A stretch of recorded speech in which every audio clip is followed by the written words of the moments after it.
tocando un tema central. Siempre tiene que haber un tema bíblico que nos ayude a descubrir nuevos modos de incidir en lo esencial de nuestra fe. Y hoy tenemos como invitado a alguien de la casa, don Pablo Edo, profesor del Instituto Superior de Ciencias Religiosas y de la Facultad.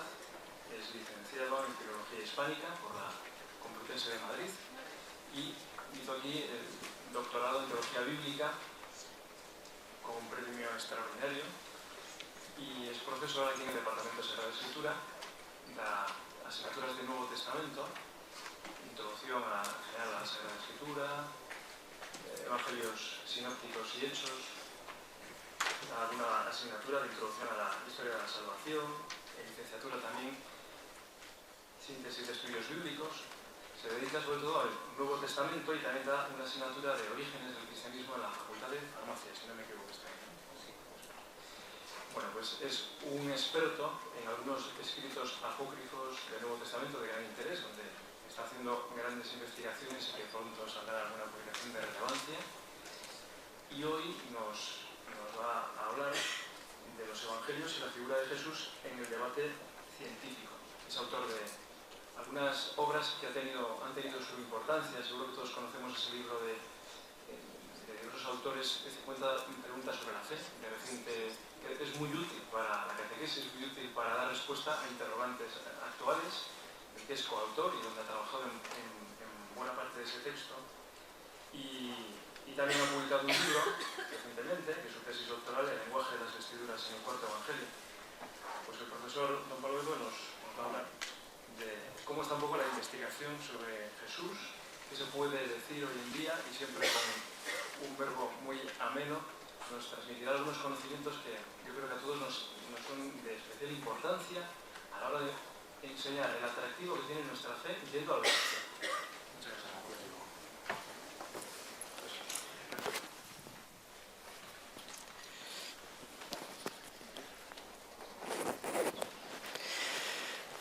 Bueno, pues así da gusto, así con una presentación tan buena, y pues le doy las gracias al... Sí.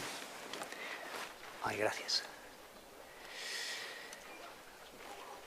Al profesor Diego Pérez, por supuesto también al Instituto por haberme dado esta oportunidad, y yo quiero animar ya al comenzar esta pequeña sesión mía, animar a dos cosas. La primera, a la que nos está animando el Papa Francisco, leer los evangelios, trabajar los evangelios, conocerlos mejor, que tienen mucho todavía que decirnos, también en el siglo XXI, lo intentaré demostrar con la sesión de hoy.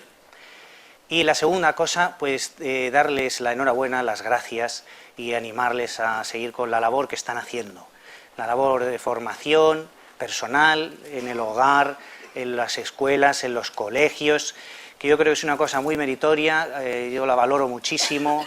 También aprendemos muchísimo los profesores de los alumnos, es impresionante la cantidad de cosas que se pueden aprender. Si yo fuera ministro de algo, le subiría el sueldo a todos, pero me parece una labor buenísima la que están haciendo, pero bueno, como no lo soy, queda fenomenal, ¿no? Esto queda muy bien. Sí, bueno, después de esta captatio benevolentie del público, vamos con nuestra sesión, y que la hemos titulado así, Los Evangelios y la figura de Jesús en el debate científico. Bueno, yo quería empezar precisamente justificando por qué he elegido esta imagen, que la he elegido adrede. Cuando vamos a hablar de Jesús de Nazaret, del Jesús de los Evangelios, pues presenta aquí el ponente un sepulcro abierto. Por algo es, ¿no? Este sepulcro es típico sepulcro judío, como pueden comprobar, excavado en una roca, sin roca viva, y tiene una gran piedra que se puede rodar y con la que se cierra el sepulcro. Es un sepulcro judío habitual en el siglo I. Las personas que solían fallecer en el siglo I eran enterradas en sepulcros como este, y no se solían abrir a no ser que fuera a enterrarse un nuevo familiar, o cuando se iban a juntar huesos de varios familiares en un osario. Se han encontrado muchos en Jerusalén. Y lo habitual, sin embargo, es que este sepulcro esté cerrado.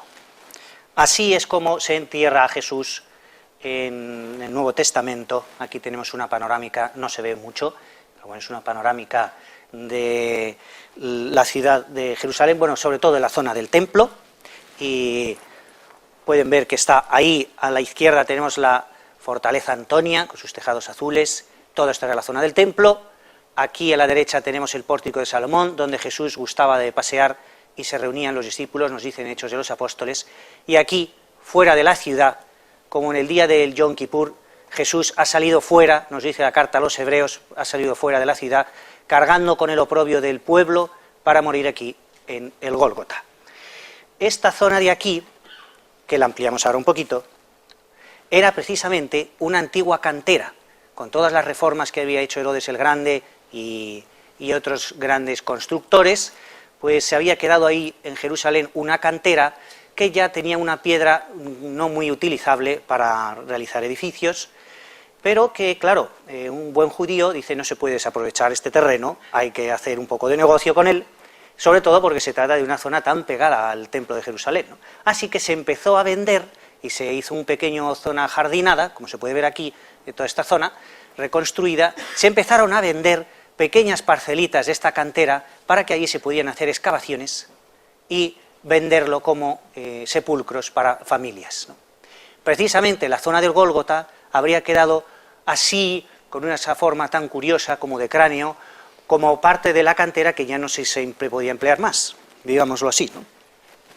Bien, y en estas circunstancias es donde los evangelistas nos dicen el viernes por la tarde, tenemos el texto de Marcos, que José de Arimatea, después de comprar una sábana, lo descolgó y lo envolvió en ella, lo depositó en un sepulcro que estaba excavado en una roca e hizo rodar una piedra a la entrada del sepulcro. Jesús, nos dice Marcos, es enterrado como cualquiera de los judíos porque ha fallecido como fruto de la crucifixión. A esto le siguen los otros evangelistas. Mateo añadirá que la piedra era grande, una gran piedra. Marcos también lo dirá en otro momento, cuando las mujeres van a ver el sepulcro por la mañana. Lucas nos dice que todavía no había sido colocado nadie en ese sepulcro, añade este matiz. Y Juan nos dice que se le entierra a Jesús porque era la parasceve, es decir, la preparación del sábado, iba a caer el sábado, con la primera estrellita ya llegaba el sábado y uno no se podía mover más, por eso a Jesús se le entierra con cierta celeridad, y nos dice Juan que el sepulcro estaba cerca. De hecho, actualmente la iglesia de Santo Sepulcro incluye también la zona del Calvario, como sabrán todos los que hayan podido estar allí. Y lo que nos dicen los evangelistas es que el sepulcro de Jesús no permaneció cerrado. Cuando llegan las mujeres por la mañana, en la mañana del domingo, al mirar vieron que la piedra había sido removida, a pesar de que era muy grande. En esto coinciden los demás, Lucas, Juan y Mateo, todos dicen lo mismo. Mateo añade además que la piedra ha sido removida por la acción de un ángel, que después de un terremoto ha bajado, ha movido la piedra, ya se ve la fuerza de los ángeles, para confiar en ellos, ¿no? Los que no le tengan mucha devoción, que están fuertes, o sea que vale la pena. Y nos dicen los evangelistas que efectivamente Jesús ya no está en el sepulcro, ha quedado vacío. ¿Y por qué ha sucedido esto? Nos lo explica Pedro en los Hechos de los Apóstoles. Esta es la confesión de fe cristiana, que Dios lo ha resucitado rompiendo las ataduras de la muerte, porque no era posible que ésta lo retuviera bajo su dominio. En efecto, David dice de él, y aquí se cita el Salmo, no abandonarás mi alma a los infiernos, ni dejarás que tu santo vea la corrupción. No dejarás que tu santo vea la corrupción. Por esto Jesús resucita, nos dicen los evangelistas, y él mismo anuncia, al tercer día, y no más allá del tercer día. Hay otra resurrección, que es la de Lázaro, que nos cuenta Juan en el capítulo 11 de su Evangelio, que nos puede ayudar a entender un poquito mejor esta idea cristiana de la resurrección. Porque cuando Jesús oye como recado de Marta y María que Lázaro, su amigo al que amaba, está enfermo, nos dice el evangelista que aun cuando oyó que estaba enfermo, se quedó 2 días más en el mismo lugar. ¿Por qué hace esto Jesús? Es una buena pregunta, porque cuando Jesús llegue ante el sepulcro de Lázaro, era una cueva excavada con una piedra delante, igual que el sepulcro de Jesús, típico sepulcro judío, nos dice Juan, porque cuando llegue allí, para todos los judíos del siglo I era evidente que Lázaro estaba muerto, muerto, muerto. Es decir, que incluso ya había comprobado y había visto la corrupción, cosa que se producía a partir del 4.º día en el mundo judío, en la creencia judía.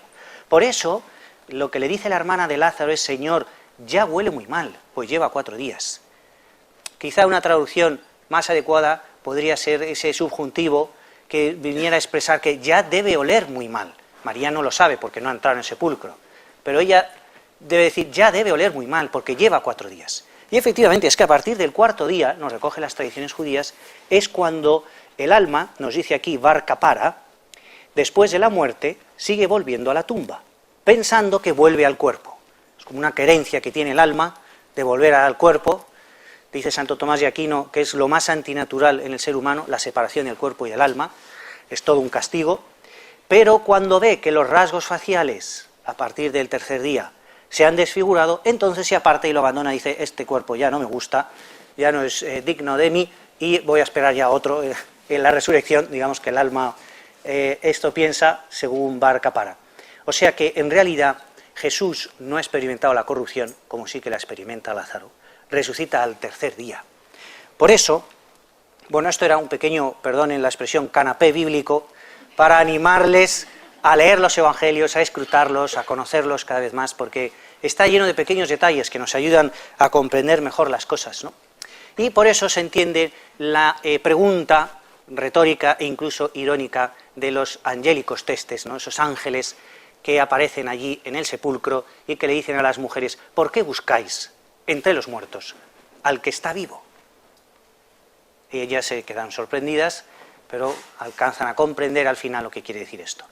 Bueno, y con un poco de eje retórico, presento precisamente que la crítica moderna ha llamado a la investigación sobre Jesús así como precisamente una búsqueda, la búsqueda del Jesús histórico, como si se hubiese perdido y hubiera que recuperarlo. Entonces, digamos que no podemos indagar, esta es la expresión que yo quería transmitir aquí, entre otras hoy, no podemos indagar los evangelios como quien busca a un difunto entre los sepulcros, digamos, ¿no?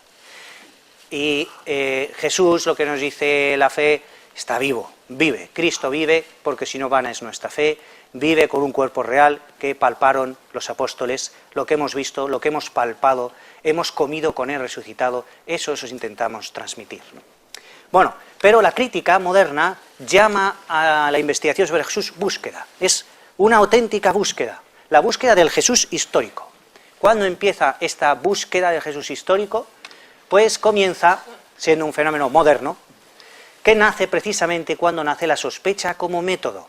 Como me alegré yo ayer con la presentación del catedrático tan brillante de don Manuel Casado, cuando nos explicaba el inicio del método de la sospecha, el sospechar del objeto que yo tengo delante como manera de investigarlo.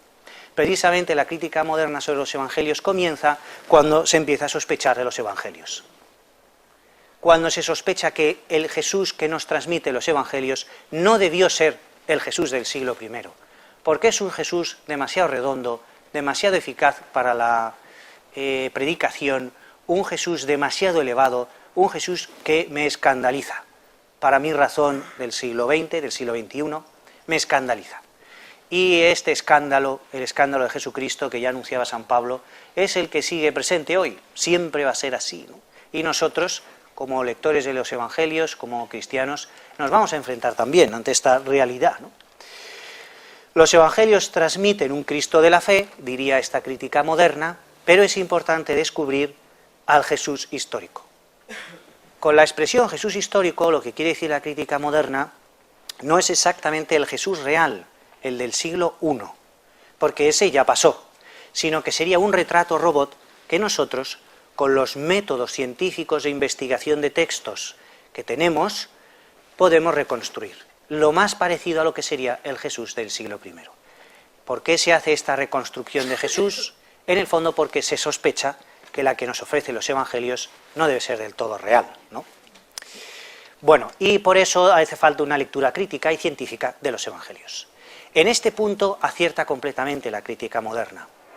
No sé, quizá ustedes han visto la luna muchas veces y dicen, pues ahí está, y la luna es maravillosa, y no se cae, menos mal, y qué bonita es, ¿no? Y es menguante, creciente, y ya está. Pero es lógico que algunos científicos que trabajan en la NASA quieran ir allí a coger muestras de roca y examinarlas de cerca. Es bueno que en el mundo bíblico haya personas que se encarguen del estudio minucioso de los evangelios, de su formación, del origen de cada una de las perícopas. Es bueno que haya gente que sepa de relojes y sepa desmontarlos para ver cómo están hechos y luego sepa volverlos a montar, porque si no, a muchos científicos lo que les ocurre es que al desmontar los evangelios luego ya no saben montarlos y se les muere el reloj en las manos, ¿no? Bueno, entonces la búsqueda que decíamos tiene unos pequeños antecedentes.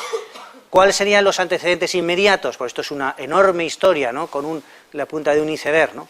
Pues yo quería mencionar solo dos frases, por si pueden ser útiles para la reflexión de ustedes vosotros. La primera es esta frase: yo no me someto a leyes cuando interpreto la Escritura. Es una pequeña nota, un poco fuerte, que le envió Lutero al Papa con un opúsculo que escribió titulado De Libertate Cristiana. Es el momento en el que Roma está avisando a Lutero de que tiene ideas heréticas, de que tiene que retractarse de ellas, porque si persiste en ellas va a ser considerado un hereje. Lutero responde diciendo que cuando yo interpreto la Escritura no me someto a leyes, basta mi propia razón, porque la Escritura se entiende por sí misma. Esta es la primera cuestión, el primer punto que da origen a lo que sería la crítica moderna, en cierto sentido.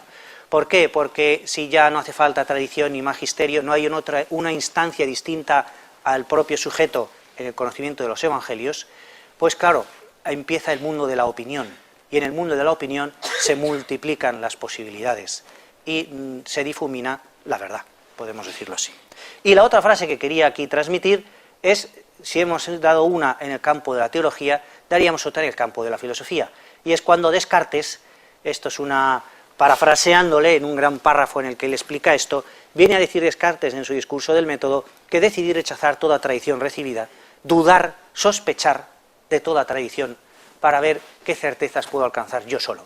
Así que, a partir de esta época, del siglo XVI, digamos que el sujeto empieza a quedar solo con sus certezas empíricas. Y lo que viene de tradición, lo que viene de una instancia que no sea mi propia razón, es sospechoso. Luego vendrán los padres de la sospecha, que sospecharán de la propia razón. Y llegaremos al siglo XXI, donde no se sabe qué es verdad y qué es mentira. Bueno, y siguiendo adelante, tendremos lo que van a ser las etapas de la búsqueda sobre el Jesús histórico, que reviso muy brevemente. Lo que se llamó la vieja búsqueda, en los siglos más o menos XVIII, XIX, en la que se da una lectura antisobrenatural de los evangelios. Como yo no he experimentado nunca lo sobrenatural no debe existir. Por tanto, todo lo que venga como sobrenatural de los evangelios debe ser rechazado y explicado de otra manera. Así es como viene una adaptación de la figura de Jesús al racionalismo ilustrado. Jesús tiene que adaptarse a mi cosmovisión racional propia de mi época. Esta vieja búsqueda, que fue muy entusiasta, terminó con un caleidoscopio de imágenes de Jesús, donde cada uno expresaba su propia visión de Jesús, muy distintas unas de otras y con frecuencia contrapuestas. Por eso llegará una etapa de bastante pesimismo a comienzos del siglo XX, titulada La no búsqueda, en la que se llegó a la conclusión de que los evangelios no transmiten nada del verdadero Jesús. ¿Está este Jesús tan lleno del Cristo de la fe? ¿Esta roca histórica ha sido tan embadurnada de el oro helenístico y de las creencias de otras épocas que ya no se sabe quién es Jesús de verdad? Es una época pesimista en la que se busca la gran desmitologización de la figura de Jesús que nos ha transmitido los evangelios, y para llegar al verdadero Jesús que traslademos a nuestras categorías de hoy. Pero claro, esta etapa pesimista fue muy criticada por los propios discípulos de los que la iniciaron, y surgió una nueva época en la que se llegó a la conclusión de que tenía que haber algo más. En los evangelios algo del verdadero Jesús teníamos que conseguir sacar de allí, ¿no? Y por eso surge una nueva búsqueda en la segunda mitad del siglo XX, con una lectura críticamente abierta, en la que se buscan certezas, datos que sean innegables sobre Jesús. En la actualidad, ¿qué podría yo decirles? Pues que los científicos, ningún científico que se precie, duda de la existencia histórica de Jesús, por si esto les ayuda y les sirve. Ninguno. Todos aceptan que Jesús existió, y se acepta una amplia lista de datos que aparecen en los evangelios como demostrados empíricamente que debieron de ser así, por una serie de criterios de historicidad que se emplean, que Jesús debió de ser bautizado por Juan el Bautista, que Jesús debió tener discípulos, que debió de predicar el reino con parábolas. Incluso muchísimos aceptan que Jesús debió hacer milagros, porque hay fuentes extrabíblicas que llaman a Jesús mago, dicen que debió hacer cosas curiosas y llamativas para mucha gente, que debió de remover bastante la zona de Jerusalén durante la última etapa de su vida, y que debió de morir crucificado y ser enterrado. Todo esto, cualquier científico, incluso agnósticos o ateos, lo aceptan. La cuestión es cómo llegar a esa figura de Jesús y aceptarla tal cual nos la presentan los evangelios, ¿no? Ahí es donde aparece siempre la tarea del estudio bíblico, la libertad personal y la aceptación personal, ¿no? Bueno, y por último, como última etapa está lo que se ha llamado la tercera búsqueda a partir de los años 80, donde son numerosísimos los métodos de investigación. Es impresionante todo lo que se sabe hoy en día, aunque solo sea de crítica textual, de la cantidad de miles de trocitos de papiros con tipos de variantes, todo lo que se sabe sobre la época de Jesús, sobre Galilea, sobre Jerusalén, sobre la Galilea helenística, sobre la Galilea hebrea, sobre arqueología, sobre sociología de la época, sobre Corinto, sobre Roma. Bueno, es impresionante, se sabe muchísimo, pero todo ese aparato científico nunca va a quitar a cada persona la decisión personal de si yo acepto la figura de Jesús que me viene por los evangelios. Y después de todo esto, claro, la conclusión a la que llegamos, y que ya decía Albert Schweitzer, es que no hay tarea más personal que escribir una vida de Jesús, claro, porque uno se posiciona ante la imagen de Jesús, ¿no? Y solo caben dos opciones: o adaptar la figura de Jesús a la propia comprensión, esto es lo que hace mucha gente, o más bien adaptarse personalmente a la figura de Jesús. Esto cuesta más, porque a veces supone cambiar de vida, y cambiar de vida nos cuesta y exige esfuerzo. Y a mucha gente le gustaría poder aceptar la figura de Jesús en los evangelios, pero supondría cambiar de vida, y esto pues cuesta. Por eso tenemos que también ser amables, humildes en nuestra presentación de la figura católica, digamos, de Jesús, ¿no? Precisamente estos son los inicios del evangelio, ¿eh?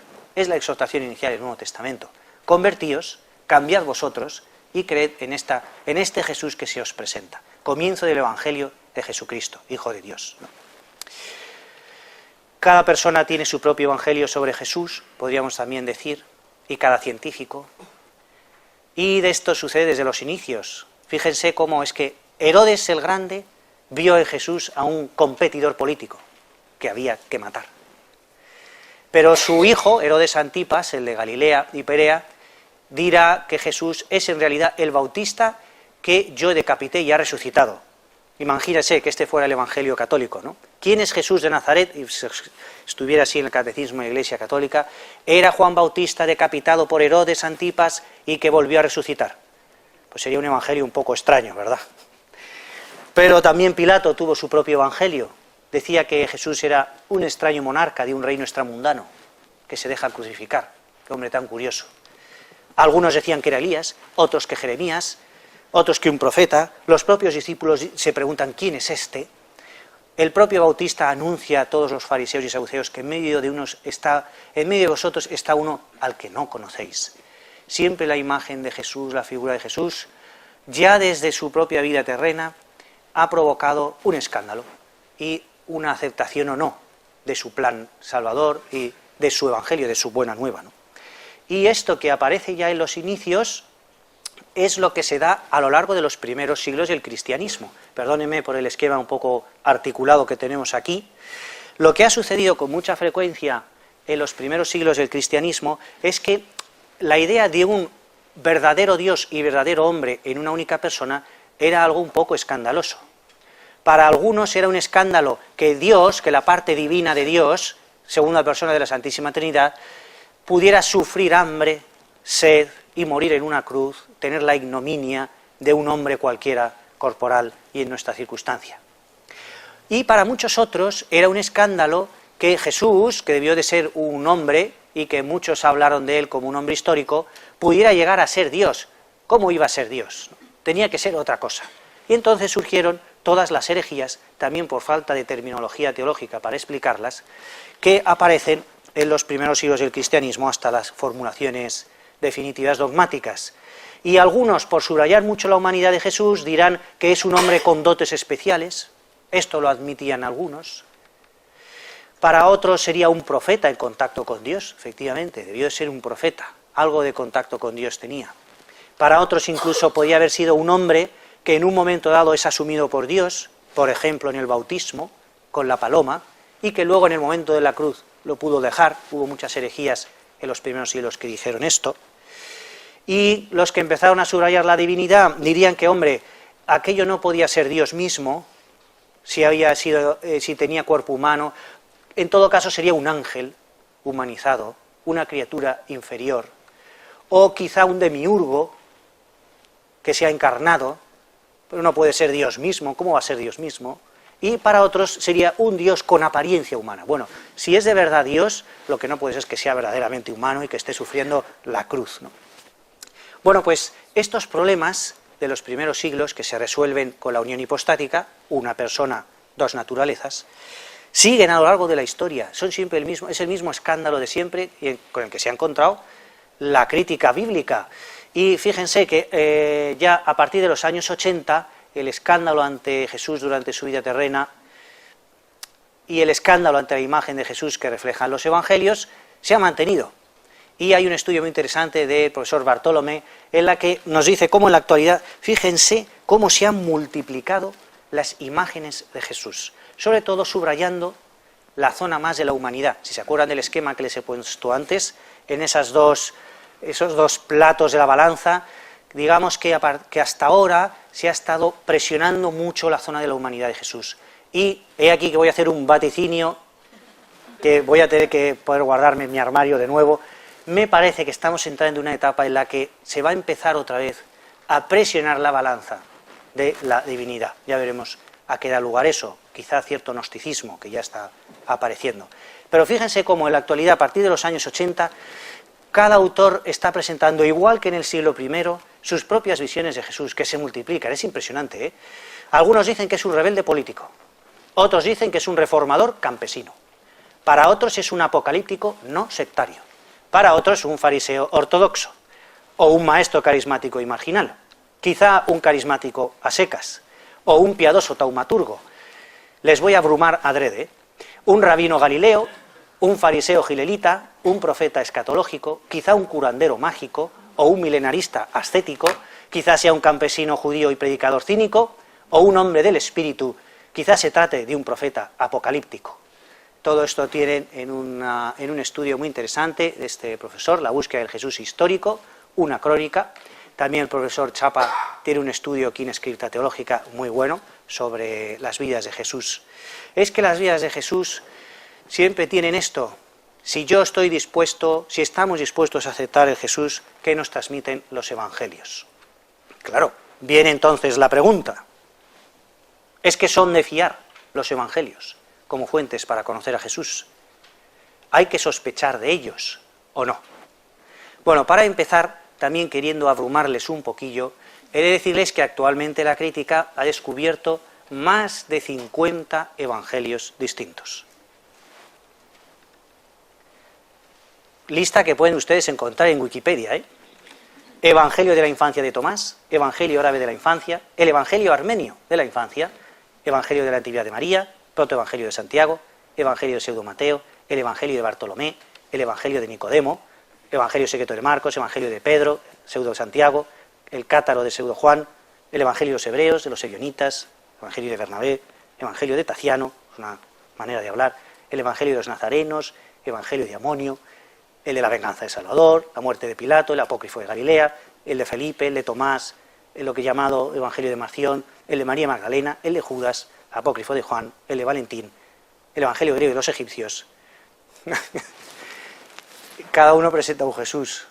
¿Qué hacemos con todas estas figuras de Jesús? Es lógico que la crítica a veces haya sospechado un poco de los evangelios y los haya sometido a una acribia. Cuando me refiero a evangelios digo los 4 canónicos que tenemos en la Iglesia. Y es lógico que en el siglo XVIII, con mucho entusiasmo pero todavía poco rigor científico, se pensara que había muchas otras imágenes de Jesús que se habían perdido porque había triunfado otra. la de los canónicos, ¿no? Hoy en día, ¿qué nos dice la investigación? Bueno, hay muchas opiniones, pero yo he traído aquí a colación, voy a traer a colación, la de uno de los grandes expertos del mundo bíblico, como es J.P. Meyer, que tiene una obra monumental, quizá la más trascendente e importante ahora, en bastantes volúmenes, sobre Jesús de Nazaret. Y él, después de estudiar todas las fuentes habidas y por haber, bíblicas, extrabíblicas y apócrifas, todas las obras apócrifas, solo les he puesto la lista de evangelios. Luego están los apócrifos de los Hechos, de las cartas, de los Apocalipsis hay un montón, ¿no? Bueno, aunque hay tantas obras apócrifas, ¿qué nos dice este autor después de estudiarlas? Pues algo, en cierto sentido, alentador para todos nosotros, y es que los 4 evangelios canónicos son, al final, los únicos documentos extensos que contienen bloques de material suficientemente importantes para la búsqueda del Jesús histórico. O sea que cuando la crítica se ha enfrentado con toda su capacidad científica a indagar las fuentes que se conocen sobre Jesús, llega a la conclusión, para muchos desconcertante o incluso mortificante, dice Meyer, de que solo los 4 evangelios canónicos son de fiar. Esto es precisamente lo que nos ha venido a decir con su libro Jesús de Nazaret, Benedicto XVI, con quien me gustaría terminar. Y en su prólogo, precisamente, con mucho conocimiento del problema bíblico actual, nos decía: he intentado presentar al Jesús de los evangelios como el Jesús real, como el Jesús histórico, en sentido propio y verdadero. Estoy convencido y confío en que el lector también pueda verlo, de que esta figura, la que nos presentan los evangelios, es más lógica y desde el punto de vista histórico también más comprensible que las reconstrucciones que hemos conocido en las últimas décadas. Pienso que precisamente este Jesús, el de los evangelios, es una figura históricamente sensata y convincente.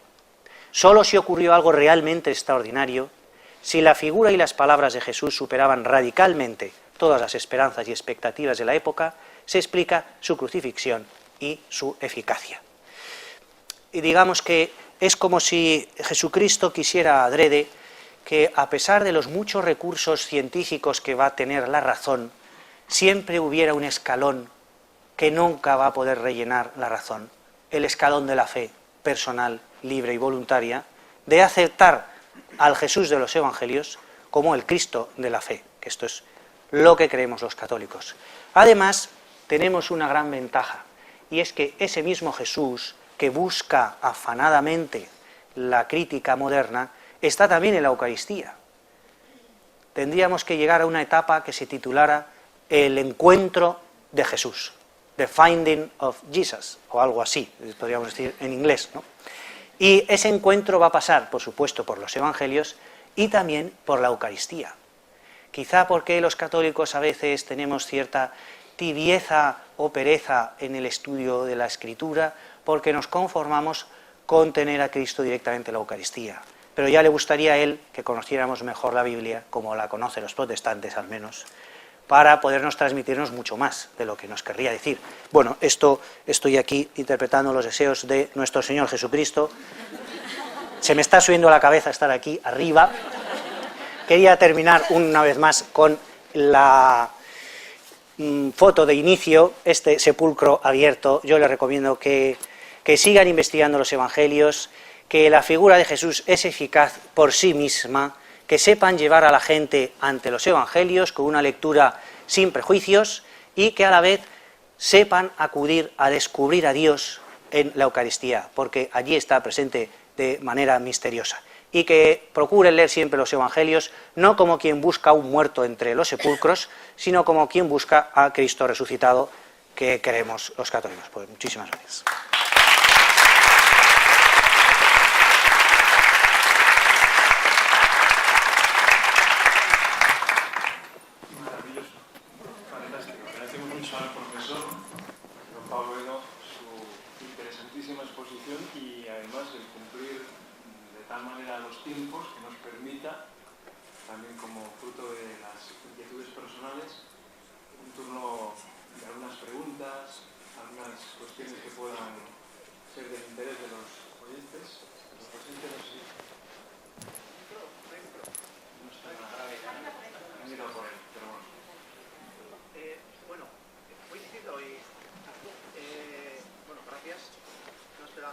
Un ilustre alumno, un ilustre alumno. Yo quería hacer una reflexión sobre San Pablo cuando dice que estamos encerrados en Romanos en desobediencia, ¿no?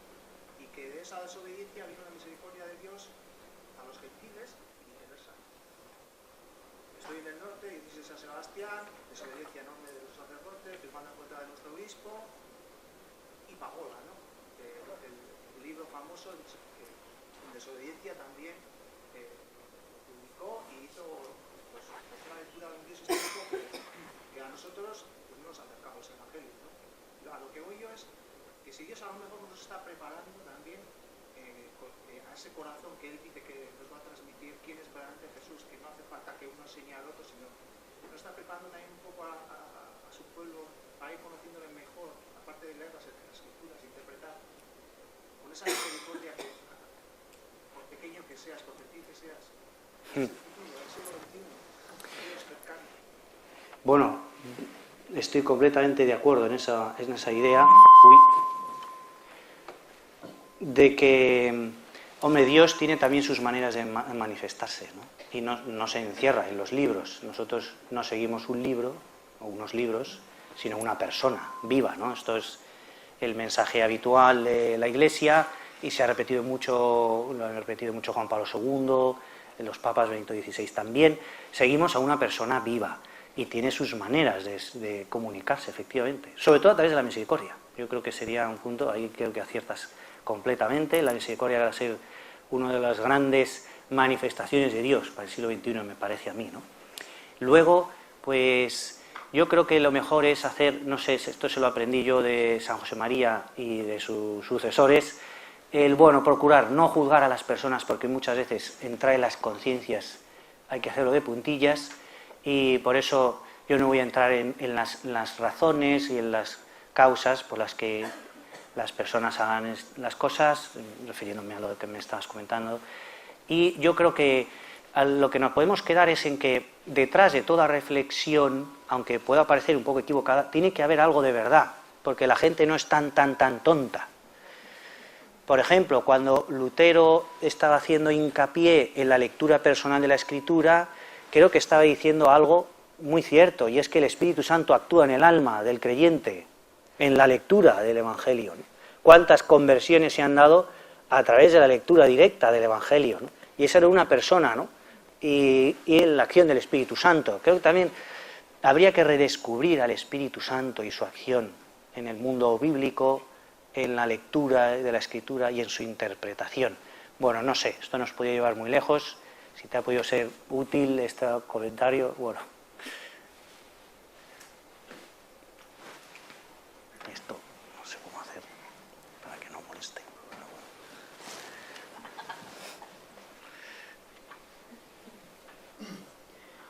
Buenos días. Yo doy clase en secundaria, bachillerato, bueno, sobre todo religión en secundaria. Entonces, de un tiempo a esta parte, efectivamente, todo el equipo técnico de religión del departamento, pues estamos ahí con el tema de usar la Biblia, hacer muchos ejercicios sobre la Biblia con los chavales. Entonces, bueno, los primeros ejercicios que son esto de aprenderse las abreviaturas, todas estas cosas, aprender a citar, eso les gusta. Digo, les gusta y digo, lo captan, pero veo que cuando empiezas a trabajar con textos de la Biblia hay dos problemas. Uno, que los chavales ahora tienen mucha menos cultura literaria básica, simplemente. Dice que Celemín es que como Celemín, o sea, decir, Celemín, bueno, yo tampoco soy mi de Celemín, pero... Porque yo no sé lo que es el Celemín, pero es que ellos a lo mejor saben que era de la abuela, o sea, no... Eso es una. Luego otra, que yo veo que, yo creo que no sé muy bien por dónde empezar. ¿Por qué? Pues porque también uno cuando viene aquí estudia la asignatura de Sagrada Escritura muy bien, además, muy bien tal. Claro, es que hay que tener en cuenta tantos datos, tantas cosas, que realmente, ¿cuál es la mejor manera de un chaval de 15, 16 años, que ya digo, ha leído poco en general, tiene poca capacidad reflexiva, en general cuando lee un texto y no lo entiende a la primerísima y dice no lo entendí, introducir en la Biblia sin darle una visión demasiado tosca, ¿no? Sino, bueno, lo que nosotros queremos, que a través de la Escritura conozcan a Cristo, porque ya digo, yo veo mucha dificultad por esas dos cosas. También porque uno ya llega un momento que dice tantas cosas que se abruma, ¿no? Sí. Con los géneros literarios, no sé qué, tal. Y digo, bueno, yo le explico a este chaval de esto, ¿no? No sé si puede, bueno, haber alguna orientación que pueda servir, ¿no? Bueno, hombre, estamos en una cultura de la imagen, ¿no? Esto yo creo que es evidente, y de la multiplicidad de pantallas, con muchas pantallas a la vez, partido de fútbol, pero a la vez echan mensajitos y a la vez llaman por teléfono y juegan a la maquinita con el de al lado. Son multiplicidad de pantallas y una cultura de la imagen. Pues yo creo que también, de alguna manera, hay que saber transmitir así, con esos medios tecnológicos, al Jesús de siempre. Quizá parte de la nueva evangelización vaya por ahí. Quizá conozcas, no me importa hacer un poco de bueno, esto lo conoceréis todos muy bien, también porque estuvo aquí el año pasado dando una ponencia, si no me equivoco fue el año pasado, Jesús Juan, Arguments. Bueno, es que la cantidad de recursos que tiene Arguments para estas cosas, sí, yo creo que hay que saber transmitir con nuevos medios. Claro, lo que no puede ser es que en las imágenes de los héroes que tienen los chavales o tienen las chicas hoy se transmitan de una manera tan eficaz gráficamente, y luego cuando vamos a presentar al Jesús de Nazaret o vamos a presentar los temas bíblicos o de la fe, sea a través de una metodología pues cutre, con perdón, que no les llama la atención, o que es anticuada, por decirlo de alguna manera, ¿no? O sea, creo que también hay que saber renovarse y presentar con una nueva visión al Jesús de siempre. Habrá que saber utilizar los medios técnicos, saber más de vídeo. Bueno, esto es como una cosa así general. Y después, de todas maneras, yo creo que lo bueno gusta siempre, ¿no? Y creo que los evangelios son buenos de por sí. Y lo que hay que hacer es también saber hacer a la gente perder un poquito de tiempo en leerlos y empezar a entrar. Pero hay que perderle el miedo a leer pasajes y comentarlos en clase. ¿Entendéis esto? ¿Sabéis por qué Jesús dice esto? ¿Entendéis en la época qué quería decir? Y entonces a partir de ahí surgirán comentarios. ¿Qué os parece a vosotros esto? ¿Qué opináis vosotros de Jesús? ¿No os parece un poco fuerte? ¿Por qué se deja crucificar? No sé. A partir de ahí puede empezar un gran diálogo. Y luego, en general, sobre todo, creo yo no tengo una fórmula mágica, es lo que decía al principio de la conferencia, que es animarles, porque están haciendo una tarea que me parece valiosísima. Hace poco hablaba con un profesor de ustedes, bueno, fue ayer, que me decía, mire, yo me encargo de la religión desde segundo de la ESO hasta segundo de bachillerato. Bueno, mío, vaya papelón, la cantidad de gente que pasan por tus manos, ¿no? O sea que tenéis una tarea muy bonita y yo os animaros a quedar en grupo para pensar las cosas, cómo transmitir mejor. Y esto, no sé, es que muchos de los que estáis aquí os ocurrirían cosas muy interesantes que ya estaréis haciendo. Sí, perdón, aquí. Yo quería preguntar, por ir a... Ay, perdón, que te dan el micrófono. Perdón, yo quería preguntar, por ir a lo concreto. Sí. ¿Usted por qué evangelio nos animaría a los profesores a empezar eso que ha dicho, que me ha parecido súper interesante, de llevar el evangelio a la clase y poner a los alumnos a leerlo y a analizarlo? Pues... Un grupo de alumnos, pues eso, de secundaria, un grupo de alumnos, yo voy a dar clase en la universidad a los futuros maestros, más importante todavía. Sí. Pero bueno, a ver, ¿qué nos aconseja? ¿Por cuál de los 4 evangelios? Pues si los alumnos son orientales, el de San Juan, porque es San Juan. Y si no, el de Lucas, porque me parece que Lucas es un evangelista que constantemente está procurando ser amable, cariñoso y comprensivo con los que vienen de la gentilidad. Muchos de ellos pues vivían una situación pues muy parecida a la de ahora, digamos. La gente es buena, pero nadie les explica las cosas. Hay que partir de esta base, la gente es buena. Por lo general, la gente es buena, pero nadie les transmite nada. O sea que ahí también tenemos un campo que muchas veces está por estrenar y tenemos la novedad de que conozcan cosas que nunca nadie les ha dicho, ¿no? Y entonces el Evangelio de Lucas tiene tantos aspectos de la misericordia que veíamos antes, que puede ser y tiene una manera de pensar muy abierta a los que empiezan muy desde la base. porque Mateo se dirige más a judíos que ya tienen un gran trato con Dios, ¿no? En cambio, en Lucas se ve eso. También le pasa un poco esto a Marcos. Lucas, Marcos, quizá, sobre todo Lucas, y a lo mejor después Marcos también, porque es breve, espontáneo y recoge pues todo un recuerdo vivo de los acontecimientos. Entonces, no sé, habría que ver ahí por qué Lucas dice las cosas. Vamos a las parábolas de la misericordia.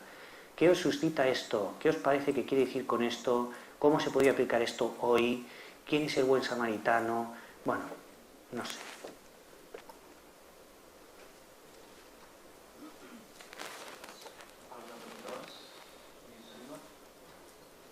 Solamente decir que yo doy clase.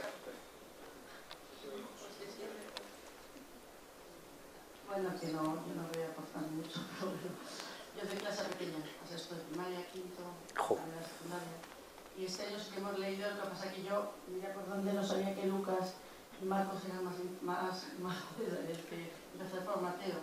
Dijimos, este año vamos a leer Mateo, cada uno se vamos por capítulo. Y luego una puesta en común en la clase. Entonces, bueno, eso es como todo. El que el lector lee y además va sacando cosas y tal, además va preguntando y por qué tal, y el que no, pues te das cuenta que no ha leído mucho, pero se va enterando de los comentarios de las niñas y tal, y se van picando. Y luego, bueno, como siempre buen profesor tiene que te tienen que entregar el resumen de lo que han leído. Hay que hacerlo más o menos. Por ejemplo, yo podría haber puesto más medios audiovisuales para ese tema, ¿no? Sí, eso. Yo te recomiendo, digo, para el que se le hace un poco más duro lo de leer, yo pienso que harían los primeros cristianos. No, pues aprendes a leer. Digo, yo supongo que no, que intentaría buscar maneras, porque surge muchas veces el teatro, se utiliza el teatro para evangelizar, y hay muchas películas ahora con muchos medios técnicos, sobre todo norteamericanas, ¿no? Están muy bien hechas. Se pueden poner trocitos, venga, el pasaje de la samaritana, que está ahí muy bien hecho en esta película, o este trocito de aquí de eso, de Lucas, de la parábola de la misericordia. Hay que conseguirse materiales y poner trocitos, ¿no? Porque si no... Y así por lo menos les entran por los ojos. Es impresionante cómo hay ahora capítulos que explican la teofanía de Mambré, que es maravilloso, porque el chaval se da cuenta de, oye, pero esos son 3, o es 1. Y Abraham se dirige a ellos, y Sara que se ríe. ¿Te has reído? No me he reído. Sí, te has reído. Y como te has reído, el año que viene tendrás un hijo que se llamará Carcajada. Que eso es Isaac, ¿no? Bueno, que a partir de ahí pueden salir un montón de cosas y ya está. Bueno, yo creo... Podemos dejar de aquí, yo creo, para tener unos minutos de descanso antes de la... Pues muchas gracias.